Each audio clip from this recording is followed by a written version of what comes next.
Bonjour tout le monde. Écoutez, il y a plusieurs éléments dans ma propre présentation, d'une certaine manière, qui s'harmonisent assez bien avec ce qu'Alain mentionnait tout à l'heure. Ça fait que quand on ouvrira sur l'échange, j'espère qu'on va vraiment laisser du temps pour l'échange, on pourra à ce moment-là composer avec l'ensemble. C'est presque ma conclusion, même si je ne l'ai pas écrite, la conclusion.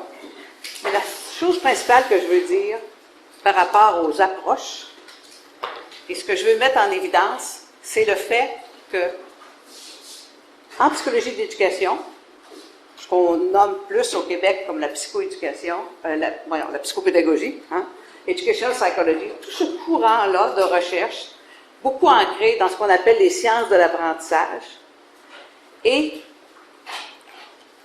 un autre grand groupe qui s'appelle la technologie éducative, se sont mis d'une certaine manière à s'intéresser dans les années 90 à ce dont on parle aujourd'hui. Alors, ça, c'est le message de fond. Donc, on est sur une double tradition qui dure déjà depuis plus d'une quinzaine d'années. Alors, c'est un peu l'état de la situation. Le reste de la présentation va tourner d'une certaine manière autour de ça. Alors, Alain, tout à l'heure, mentionnait le Design Experiment, les travaux de Brown et Collins. Ça a été particulièrement important. Ça a déclenché le tout. Le Design-Based Research, en passant par expérimentation de devis en 2002. Alors, vous voyez les travaux s'accumuler, là. Le Design Research, l'expression a changé. Design Experiment, Design-Based Research, Design Research. Ça alterne encore. Maintenant, on entend beaucoup parler de Design-Based Implementation Research. Alors, si ça vous intéresse, les travaux autour de cela, là, ce sont des expressions que vous pouvez utiliser. Ça se google bien. Vous allez voir déjà une tradition assez riche de ce côté-là. Plus récemment, vous avez les travaux, par exemple, de Reeves et de McKinney sur Educational Design Research. En 2006, et ils ont un volume plus récent, en 2012, où McKinney est premier auteur là-dessus.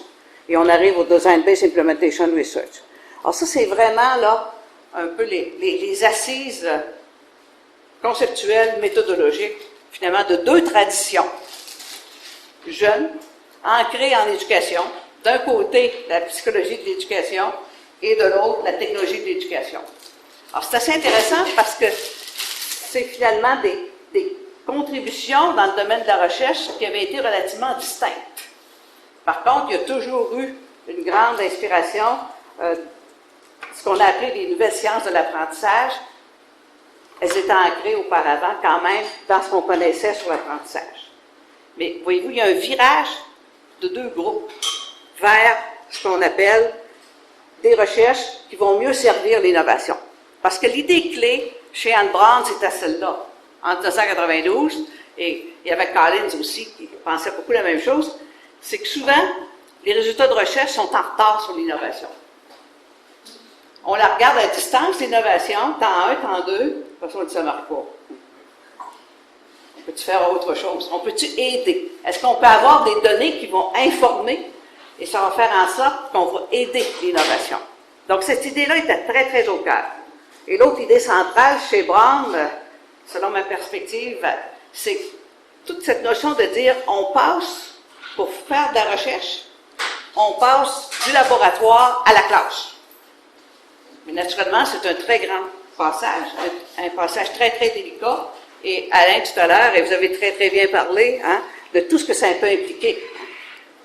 Contrôler un laboratoire, c'est tout à fait la même chose que de bâtir la confiance nécessaire dans un milieu, faire de la codéfinition de questions de recherche, etc. Ce sont deux mondes presque différents. Mais il faut comprendre que ça devait insatisfaire un certain nombre de chercheurs d'avoir osé prendre ce virage, qui est énorme. C'est de devenir un petit peu moins conformiste par rapport aux pressions énormes qui s'exercent dans le monde de la recherche. Alors, tout à l'heure, il y en a été question, et on pourrait continuer d'en parler beaucoup. Donc, aussi, il y a une exigence de longue durée. La longue durée, là, c'est pas évident dans la recherche en éducation. Parce que tout est planifié pour des projets d'1 an, 3 ans, 5 ans, c'est long. Puis là, l'idée, c'est de passer à autre chose. tandis que ces partenariats-là s'inscrivent dans la durée. Ouais. Sur des problèmes complexes, ce qui n'est pas évident non plus, pas mal plus facile de prendre un petit morceau, puis on s'en va avec, dans 2 ans c'est fait, puis on donne un résultat. Par contre, on se pose bien des questions sur comment ça se fait que ça se transfère mal, mais quand même. Donc, on est dans cette réalité-là. Alors, déjà, vous voyez, Acker en 99, cette fameuse relation théorie-pratique dynamique pour clarifier le problème et les caractéristiques d'une possible solution. Parce que dans le design experiment, ça a commencé comme ça. Au point de départ, on disait, on va essayer de prendre l'éclairage de la recherche pour essayer de faire le meilleur modèle pour partir. Tout à l'heure, je vais dire un petit mot sur l'école en réseau. C'est ça qu'on avait essayé de faire au point de départ. On court à corps après le modèle d'une certaine manière. Le modèle idéal, il n'est pas encore implanté. Mais c'était l'idée, on va partir d'un modèle en s'inspirant de ce qu'on connaît en recherche. Mais maintenant, on arrive beaucoup plus, et Alain le décrivait très très bien, où on part beaucoup plus des connaissances dans les 2 logiques d'action pour essayer de définir un modèle. Là, on a évolué. Depuis les années 92, là, dans les 15 dernières années, on a évolué vers ce modèle-là beaucoup plus. Et l'autre caractéristique est vraiment toute la notion des itérations. Alors ici, Reeves, du domaine de la technologie éducative, comparait à la recherche qui est plus prédictive avec le design research, qui se veut aussi beaucoup plus itératif. Alors voyez-vous, là, il y a eu quand même des efforts importants pour distinguer les 2 types et voir aussi comment ce modèle-là prenait souche. Ça a aidé les gens de la psychologie de l'éducation, puis les gens de technologie éducative s'intéressent à ça. Ça a donné un petit peu plus de vigueur. Il y a une certaine synergie qui existe, même si les 2 groupes continuent finalement de publier dans des revues différentes. Alors, il n'y a pas une si grande proximité que ça, mais quand même, autour des travaux de McKinney, on voit qu'il y a des passages, là, il y a certaines personnes qui font le dialogue là, entre les 2. Alors, voyez-vous, dans le livre de McKinney et Reeves, qui est plus récent, 2012, le modèle a un petit peu évolué, mais on est essentiellement là, dans la même logique. Alors, vous avez des références là, assez intéressantes là-dessus.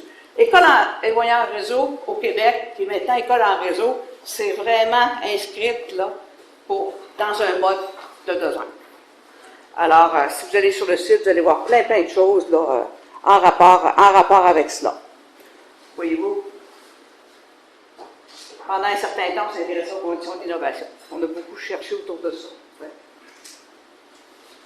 On a continué, voyez-vous, dans du co-design, cette idée. Comment tu fais dans une école pour arriver à être capable d'afficher ça en face de ton école? Comment tu arrives à l'afficher? C'est-à-dire, qu'est-ce que ça prend pour transformer ton école, à la faire devenir une école en réseau? Alors, assez évocateur, mais ça, voyez-vous, c'est un artefact qui date là, des années 2006-2007. Alors, un artefact plus récent, alors un petit clin d'œil à Stéphane, hein, dans l'école éloignée en réseau, un volume écrit avec des enseignants, directement, sur une période d'à peu près 2 ans. Donc, voyez-vous, ça peut évoluer de cette manière-là. Un autre type d'artefact, en face des classes, voici ce que les enseignants qui font l'école en réseau vont mettre. Alors, voyez-vous, on est dans des réalités très différentes. Et là, je fais un clin d'œil en terminant sur le Design-Based Implementation Research, qui est peut-être la dernière édition, j'oserais dire, hein, dans les partenariats recherche pratique. On est vraiment là-dedans. Si vous allez sur le site du DBIR, vous avez vraiment des travaux très, très actuels, très, très bien financés par le National Science Foundation. Alors, on voit, si vous voulez, là, que c'est en train d'aller, et les travaux de Penuel et de Fishman, par exemple, ça fait partie des yearbooks de la National Society for the Study in Education. Alors, on n'est plus dans le marginal, là. Ça devient mainstream. Alors, là-dessus, je vais passer la parole à mon collègue Michael, qui lui est plus en technologie éducative. Alors, addition de cloche de toi, Michael.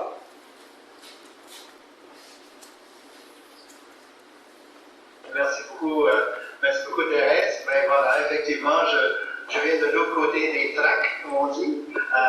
Côté technologique, ben voilà, c'est depuis quand même longtemps que les conseillers pédagogiques travaillent dans cette logique-là et les chercheurs en technologie éducative. Et l'ouvrage que nous avons sorti en 2014, c'est le fruit de cette collaboration entre chercheurs et praticiens. Alors, c'est au même cette démarche de design est au cœur même de leur travail. Alors, lorsqu'ils abordent un cours, chaque cours est en fait un prototype qui n'est jamais terminé, c'est toujours un processus d'amélioration continue. Et le constat fait par l'ensemble des auteurs dans cet ouvrage-là, c'était un exercice de rédaction qui était très formateur. Alors, je vais aller très rapidement. Donc ça, c'est une expérience qui est partie de pratique entre chercheurs et praticien. Voici un autre, c'est un travail, un projet de recherche que je réalise avec une collègue de l'Université de Calgary, Gail Parkoma, qui vient tout dernièrement de passer à l'Université de Saskatchewan. Et là aussi, on a regardé donc la manière que nos collègues réalisent cette d'étude. Nous étions en train de travailler sur le concept de webinaire, mais on s'est rendu compte qu'il y avait tout un travail de fond qui n'avait pas été fait sur le séminaire. C'est quand même extraordinaire que cette méthode d'enseignement, qui est si répandue à travers le monde, est si peu documentée. Alors, nous avons donc parti une petite recherche en travaillant directement avec les collègues et aussi avec les concepteurs, parce qu'aujourd'hui, en enseignement en ligne, de plus en plus, les cours sont réalisés toujours en co-design. Alors, il n'y a jamais un seul acteur. Donc, c'est un petit projet qui est parti avec différentes sources d'informations. Et ensuite, on visait à mieux comprendre le développement du séminaire. Est-ce que le visée était plutôt le savoir théorique ou le savoir appliqué? Est-ce que c'était plutôt le professeur qui menait le séminaire ou c'était plutôt les étudiants? Nous avons regardé donc différents cas anglophones et anglophones pour démarrer. C'est toujours un projet en mode pilote. Et donc, nous avons situé l'ensemble de nos cours. On avait pris, je pense, chacun 6 cas pour démarrer. Et on n'a pas trouvé un qui se ressemblait, qui se positionnait différemment donc, sur cette carte cartésienne. Et donc ça, c'était un projet aussi qui continue. Ça va être assez longue durée. Parce que ça va nous amener à passer à travers les différentes facultés en sciences humaines, ensuite en sciences, et on va aller du Canada aux États-Unis et ensuite un petit peu plus à l'international. Alors c'est un projet de longue durée. OK. Ensuite, un autre projet qui est en émergence. Michael, je pense qu'on va arrêter. On manque de temps. On se fait dire, Michael, on va passer à Margarida une minute. OK, merci. Margarida? C'est ma dernière diapo. Très bien. OK. Je monte tes diapos. Margarida, veux-tu entrer en scène?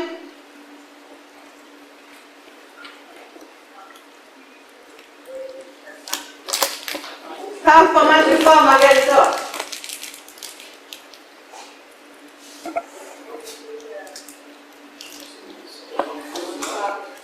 Non, Margarida, on n'arrive pas à t'entendre.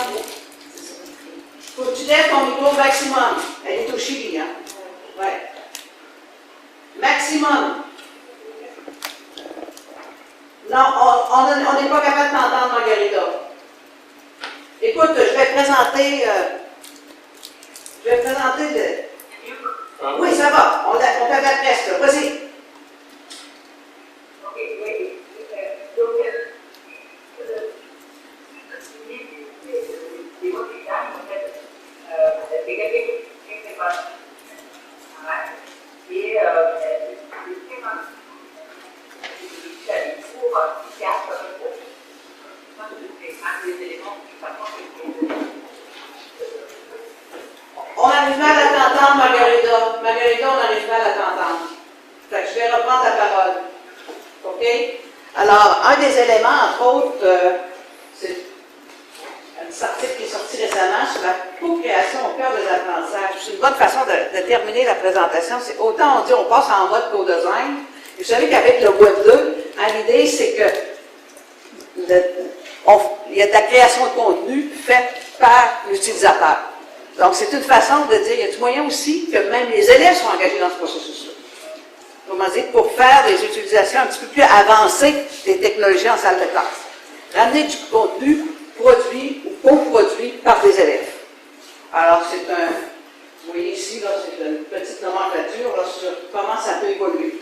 Comment on peut faire un usage facile des technologies, un usage plus interactif, à la création de contenu, à la création ensemble de contenu, et aussi quand ce contenu-là devient des investigations collectives, où là, le contenu, c'est même des connaissances comme telles. Alors, voilà essentiellement ce qu'on voulait vous présenter. Merci.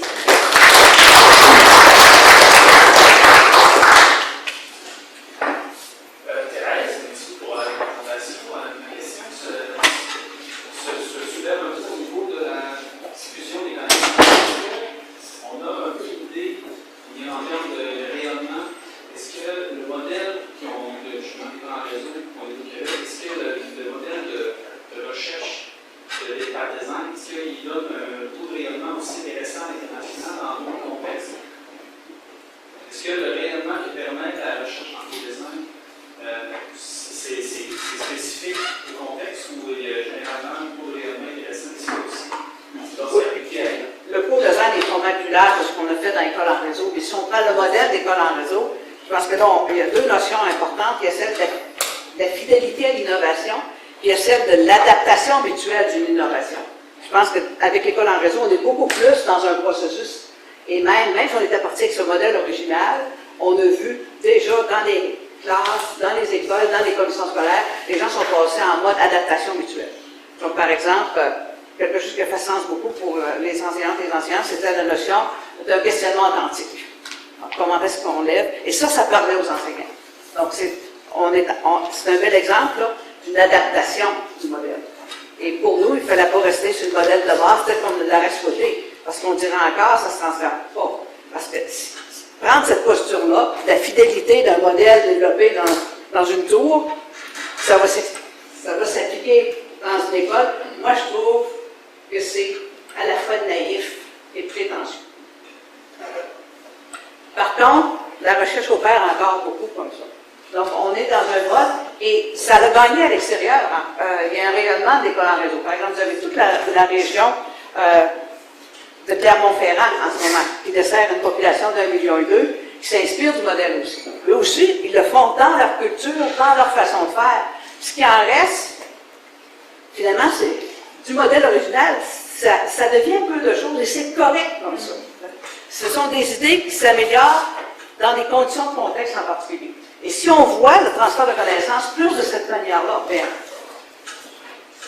on va peut-être être plus optimiste.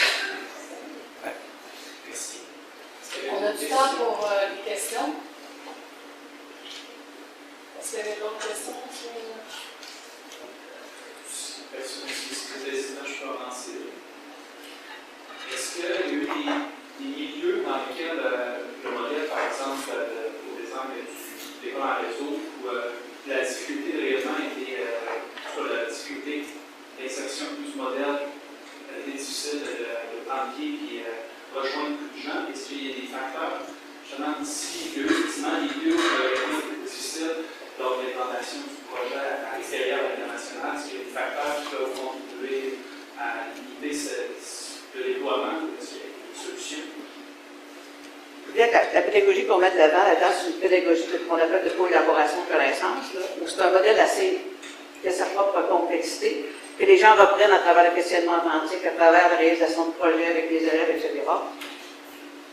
Dans les milieux où ça s'avère plus difficile, moi je dirais que c'est beaucoup une question des aliments. Et là, on a un nouveau projet éventuellement de recherche autour de ça, c'est-à-dire, ça peut être une enseignante dans une classe qui s'y intéresse, maintenant qui doit convaincre autour d'elle, et par-dessus elle.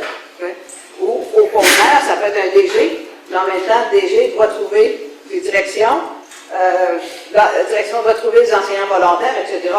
Et là, je ne veux pas parler d'aliments, parce que ce n'est pas une question d'aliments, c'est une question de complicité. C'est une question de complicité entre les acteurs. Il y a Richard Florida de l'Université de Toronto qui dit que, autant Freeman dit que le monde est rendu plat avec l'Internet, là. Alors lui, il dit non, c'est pas ça. L'innovation, elle évolue en épi. Autrement dit, ça prend une convergence d'acteurs dans un milieu donné, ce qui va faire en sorte que l'ensemble de leurs actions va faire que ça va avancer. Donc, plutôt répondre brièvement, je dirais, ça peut avancer dans un milieu où il y a une convergence d'acteurs qui avancent un peu dans cette complicité-là, en adaptant tout au long.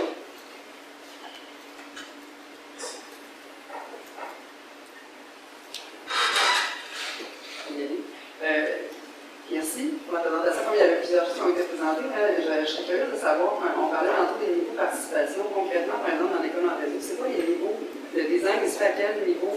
Qu'est-ce qui se fait avec les enseignants, à plusieurs, j'imagine, mais peux-tu nous donner plus de détails sur comment? Oui, oui. Je vais partir d'une grande salle comme celle-là, peut-être un peu plus grande encore, où Alain était en Norvège à ce moment-là.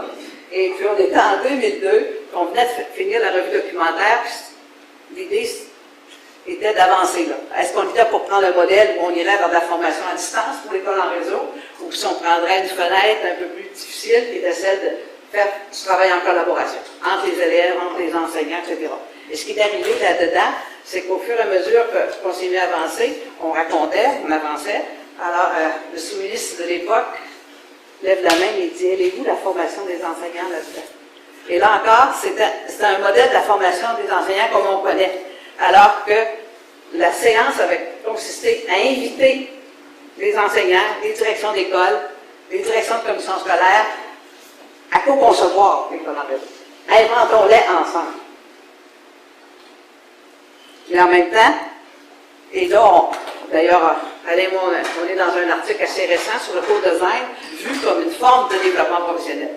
Mais là encore, autant aujourd'hui on parle d'une recherche qui est moins la recherche courante, autant on peut parler de développement professionnel qui est moins le développement professionnel courant. Oui, il y a 2 jours, j'étais dans un colloque sur l'entrepreneuriat, puis à un moment donné, je suis devenue à l'aise. Parce que finalement, autant tout le monde se disait, oui, les jeunes, ils sont capables d'être entrepreneurs, oui, on peut développer des choses autour de ça, mais les enseignants, eux autres, il fallait les former, il fallait leur donner des petits programmes précis, des petites recettes. C'est complètement incohérent. Donc, les formes plus émancipatoires de développement professionnel, d'une certaine manière, elles ne sont pas courantes, et puis elles ne sont pas attendues, puis elles ne sont pas reconnues encore. Donc, c'est pour ça que co-design et développement professionnel, ça va drôlement bien ensemble. Et on l'a vu autant au niveau des directions d'établissement, qui ont avancé de cette manière-là, que des directions générales, que d'enseignantes et d'enseignants. L'idée, c'est qu'on invente quelque chose ensemble. On le fait ensemble, et ce faisant, par voie d'itération, où on apprend nos résultats, on chemine. Alors, c'est ça le processus de base. Et là, c'est très, très proche à ce moment-là. On en parlera de recherche collaborative, je ne sais pas si Claudie ira dans ce sens-là cet après-midi, mais recherche collaborative et développement professionnel, ça peut être très, très proche. Co-design étant l'objet, à un moment donné, qu'on décide de faire ensemble et qu'on améliore. Hein. Le mode design, c'est ça. On le travaille jusqu'à temps que ça marche mieux. On n'aura pas d'avion, on va maintenant. Il y a plein d'autres choses qu'on n'aura pas non plus. Alors, on a encore quelques minutes. Oui. Si d'autres questions, d'autres interventions. Je ne sais pas si on peut... Oui? Pardon. Je vous ramène au début des années 2000, Thérèse. Supposons que ce projet-là, avec Alain, vous l'auriez imaginé dans une perspective de recherche classique. Qu'est-ce qui aurait été différent en termes de processus, une question un peu plus hypothétique en termes de résultats? Ben, on n'aura pas vu grand-chose. On aurait pu quand même que les élèves étaient plus motivés pendant un temps, puis on se rapprochait à une autre recherche, donc on n'aura pas eu le temps de voir si on avait la motivation comme l'autre.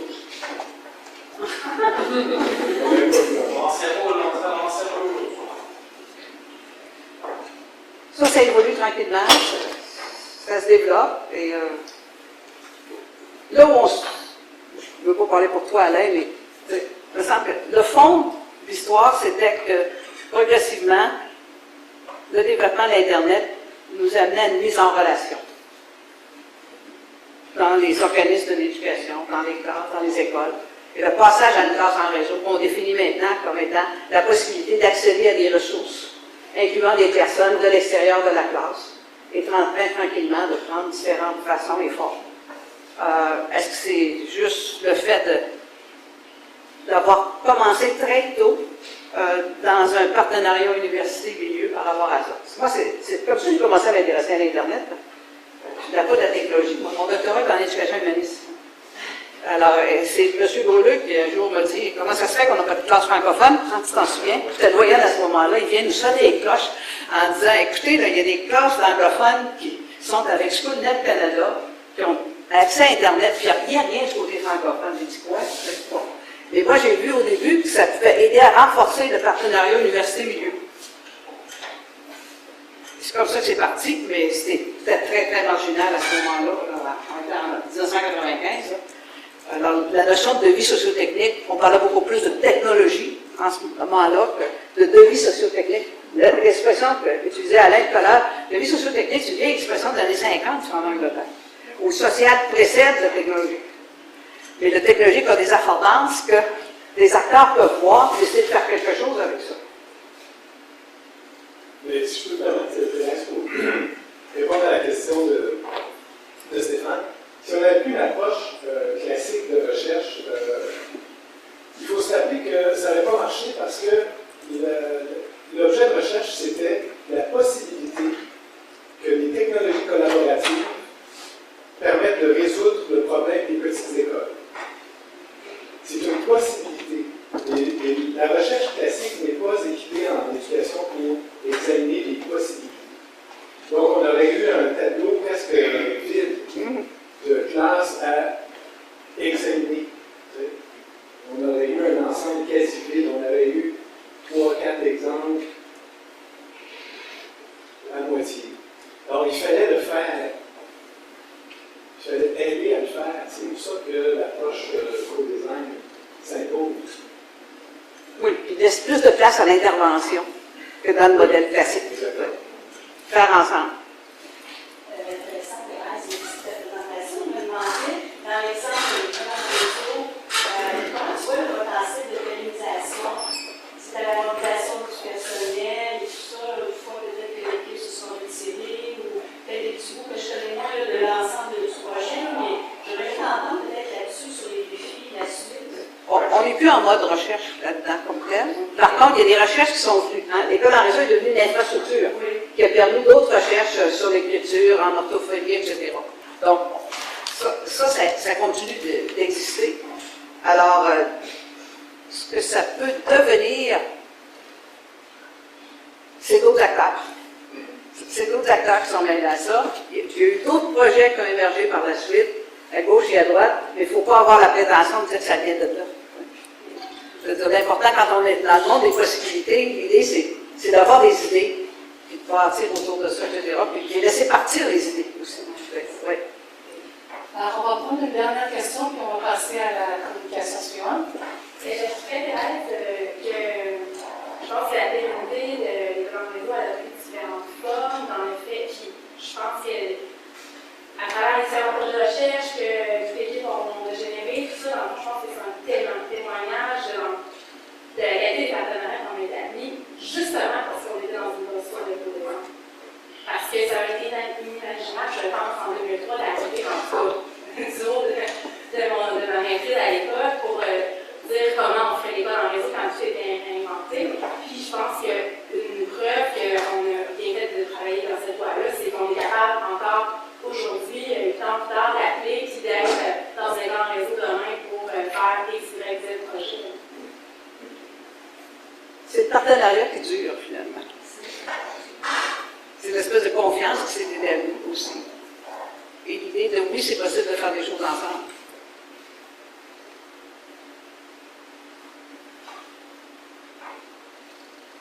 Ceci étant dit, il y a quand même une commissaire scolaire sur 3. Il y a des hauts et des bas, dépendant des aliments à l'interne. C'est correct demain. Arrive une nouvelle direction générale, arrive un nouveau directeur d'établissement, les personnes se fassent une tête par rapport à ça. Et je dirais qu'un élément de continuité, puis je vais arrêter avec ça, ça a été les élèves eux-mêmes qui, dans des petites écoles en réseau, ont montré aux suppléants ou à la suppléante comment faire. Vous savez, dans ces petites écoles-là, des fois, on est très petites, hein? Les écoles primaires, secondaires, il y a moins de 100 élèves. Alors, et souvent, ce sont des jeunes enseignants, c'est loin, puis des fois, c'est un bon temps pour se faire revenir. Hein? Donc, il y a quelqu'un d'autre qui arrive, il y a un retrait préventif, ça rentre, ça sort. Des fois, c'est plusieurs fois dans l'année que les élèves sont exposés à des enseignants différents. Alors, la continuité est mise par des élèves et des fois par l'enseignant d'une autre classe. Je prenais la relève parce que c'était 2 classes qui faisaient des activités ensemble. pour, d'une certaine manière, introduire l'enseignant ou l'enseignant suppléant. On l'a vu de manière aussi micro que ça, la continuité. Ça a toujours été très intéressant du point de vue de renouveler le partenariat entre l'université et l'école.